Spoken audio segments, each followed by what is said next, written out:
उत्तरकाशी में कल हुए बवाल और हंगामे के बाद आज भी तनाव की स्थिति बनी रही। हालांकि हालात सामान्य हैं और आज किसी भी तरह की कोई अप्रिय घटना नहीं हुई। भारी पुलिस फोर्स पूरे शहर में मौजूद है। गुरुवार को उत्तरकाशी में सनातन धर्म रक्षक संघ की ओर से एक जनाक्रोश रैली बुलाई गई थी, जिसके बाद आज दिन भर तनाव की स्थिति दिखी। कल हिंदू संगठनों के कार्यकर्ताओं पर लाठीचार्ज हो गया था, जिसके विरोध में व्यापारियों ने आज अपनी दुकानें बंद रखी। आज शहर भर में धारा 163 भी लागू थी।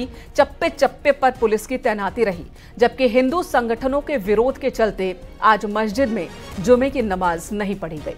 शहर में हालात सामान्य बने रहे, लेकिन तनाव की भी स्थिति रही और इसके लिए पुलिस आज फ्लैग मार्च निकालती दिखी और पूरे शहर में हालात पर कंट्रोल पुलिस का इस वक्त है।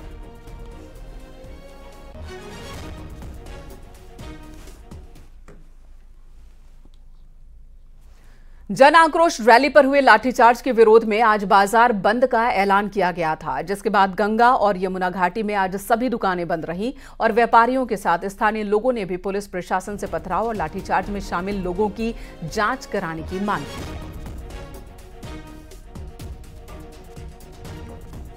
व्यवसाय को नुकसान तो हुआ है, लेकिन एक गलत मैसेज पड़ा है और खासकर जो एक विशेष समुदाय वाली बात चल रही है कि ऐसा हो रहा है। शायद पहली बार मेरे को भी यहाँ पे अभी पूरे 50 साल होने को आए हैं, अपनी लाइफ में पहली बार ऐसी हालत मैंने अपने इस तरह की देखी है। मांग यही कि जो अवैध मस्जिद है उसको तोड़ा जाए और कागजों को ढंग से जांच की जाए, दोनों पक्षों की बात न्यायपूर्वक सुनी जाए।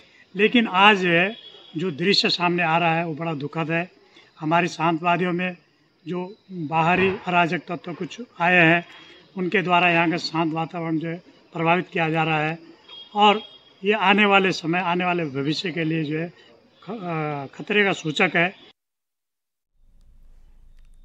उत्तरकाशी की घटना की असल वजह भी अब सामने आ रही है। चश्मदीदों के मुताबिक गुरुवार को हिंदू जनाक्रोश रैली को पुलिस ने करीब 2 घंटे से ज्यादा तक रोके रखा, लेकिन इसी दौरान किसी ने 1 मिल्टन की खाली बोतल पुलिस के ऊपर फेंक दी, जिसका अब वीडियो सामने आया है, जिसमें आप देख सकते हैं कि मिल्टन की बोतल भीड़ में से किसी ने पुलिस पर फेंकी है, जिसके बाद ही पुलिस ने रैली में आए लोगों पर लाठीचार्ज किया। लाठीचार्ज के बाद दूसरी तरफ से पथराव शुरू हो गया। हालांकि अब स्थिति कंट्रोल में है।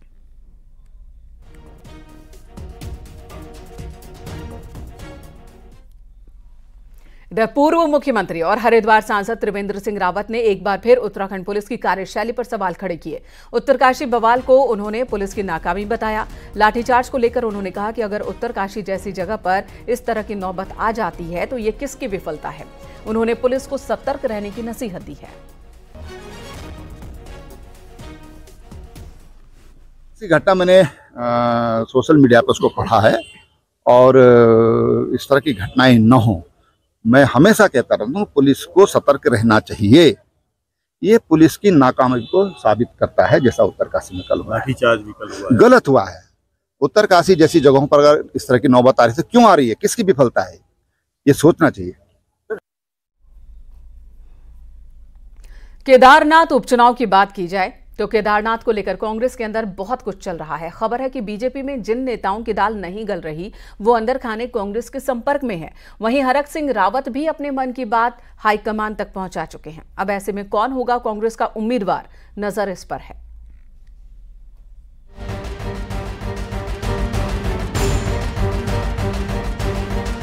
केदारनाथ में नॉमिनेशन के लिए अब सिर्फ 4 दिन बचे हैं। शनिवार को कांग्रेस की कोऑर्डिनेशन कमेटी की बैठक देहरादून में होगी। उम्मीद है कि देहरादून में 3 नाम का पैनल फाइनल हो जाएगा, तो केदारनाथ में उम्मीदवार कौन होगा ये फैसला दिल्ली से सुनाया जाएगा। लेकिन इसी बीच खबर है कि बीजेपी में जिन्हें मुंह नहीं लगाया जा रहा था, कांग्रेस उन्हें सिर आंखों पर बिठाने को तैयार है।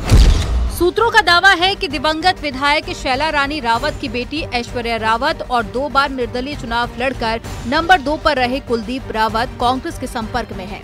प्रदेश उपाध्यक्ष मथुरा जोशी के मुताबिक कांग्रेस हर पहलू पर विचार कर रही है और आखिर में हाईकमान का फैसला सबको स्वीकार होगा। निश्चित रूप से 2 बड़े नेता वहां के पार्टी के संपर्क में हैं और लगातार संपर्क में, केंद्रीय नेतृत्व के भी संपर्क में है और प्रदेश नेतृत्व के भी संपर्क में है। कोशिश हो रही है कि उनसे बातचीत भी हो और वो भी संपर्क बनाए हुए हैं। और राजनीति में आप समझ सकते हैं कि कुछ भी हो सकता है, कभी भी बाजी पलट भी सकती है, कभी भी कोई सम्मिलित भी हो सकता है, लेकिन इतना निश्चित तौर पर है कि केदारनाथ विधानसभा से भारतीय जनता पार्टी के जितने भी उम्मीदवार हैं उनमें से 2 बड़े नेता, 2 उम्मीदवार पार्टी के संपर्क में बने हुए हैं। इससे पहले गुरुवार को केदारनाथ के मुद्दे पर दिल्ली में प्रभारी ने बैठक ली थी, तो फोन पर कांग्रेस नेता हरक सिंह रावत से भी बातचीत की गई थी। हरक सिंह रावत को भी पार्टी में केदारनाथ के लिए मजबूत उम्मीदवार के तौर पर देखा जा रहा है। तो आखिर हरक सिंह रावत ने प्रभारी को क्या ना कहा? मैंने ये नहीं कहा, मैंने कोई मना नहीं किया। उम्र बोलो या इसको हमारा घमंडी कह दो थोड़ी देर के लिए कि भाई अब इतनी बार विधायक मंत्री रहने के बाद उत्तर प्रदेश से लेकर अब अपने इतने भी बुरे दिन नहीं आ गए, नहीं कोई बात नहीं काम करेंगे, कोई जरूरत थोड़ी कि एमएलए बनना सबको, लोग तो एक बार नहीं बन पाते एमएलए। ऐश्वर्या रावत और कुलदीप रावत की बात जहां एक तरफ बीजेपी में चल रही है, तो वहीं दोनों पर नजर कांग्रेस के खेमे से भी है। सीनियर नेता हरक सिंह रावत हाथ फैलाकर टिकट नहीं मांगना चाहते, तो 2 बार चुनाव लड़ चुके मनोज रावत का भी दावा है। ऐसे में कौन सा रावत केदारनाथ में कांग्रेस की नैया पार लगा पाएगा, इसी को लेकर कांग्रेस के अंदर बहुत कुछ चल रहा है। न्यूज़ 18 के लिए देहरादून से दीपांकर भट्ट की रिपोर्ट।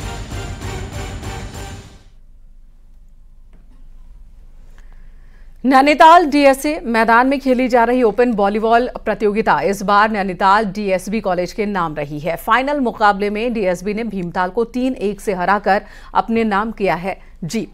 इससे पहले सेमीफाइनल में डीएसबी ने ग्राफिक एरा और भीमताल ने नैनीताल को हराकर फाइनल में जगह बनाई थी। मैच के बाद मुख्य अतिथियों ने पुरस्कार वितरण कर सभी खिलाड़ियों को बधाई दी।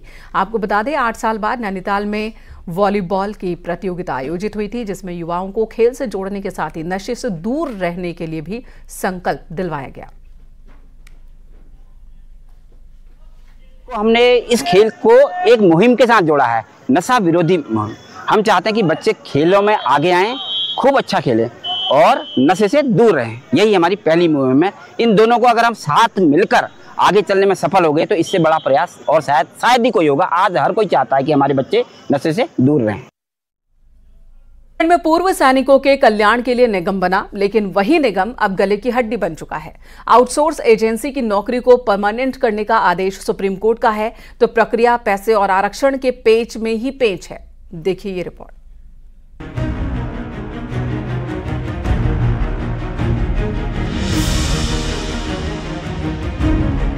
उत्तराखंड में सरकारी सिस्टम की कमजोरी का नमूना उपनल है।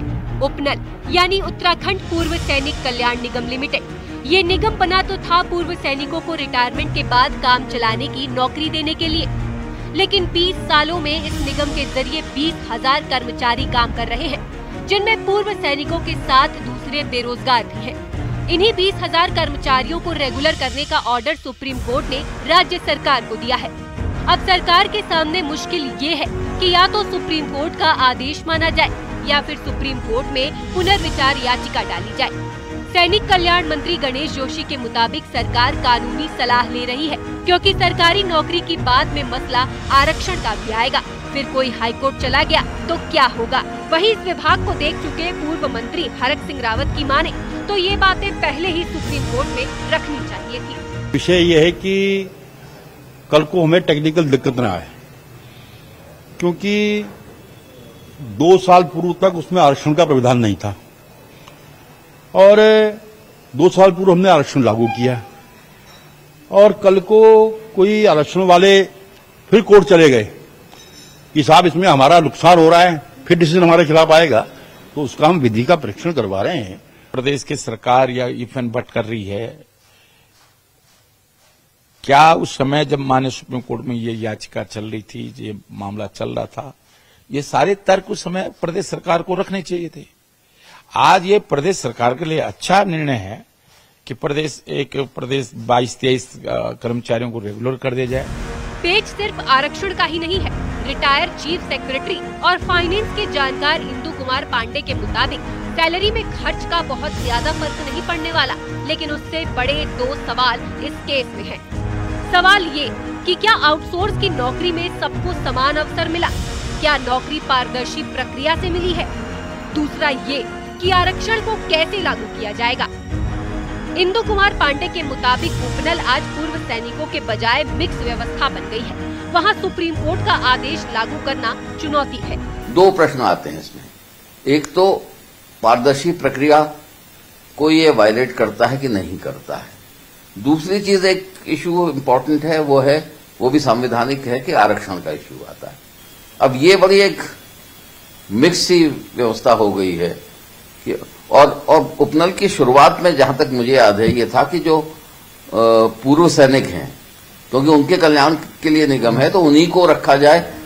मतलब साफ है कि आउटसोर्स की 20,000 नौकरियों को परमानेंट करने का काम आसान नहीं है। एक तरफ सरकार को सुप्रीम कोर्ट को संतुष्ट करना है, तो दूसरी तरफ पारदर्शी प्रक्रिया, सैलरी का जुगाड़ और आरक्षण का पेच है। यही वजह है कि पूर्व सैनिकों के लिए बना हुआ निगम सरकार के गले की हड्डी बन गया है। दीपांकर भट्ट, न्यूज़ 18, देहरादून।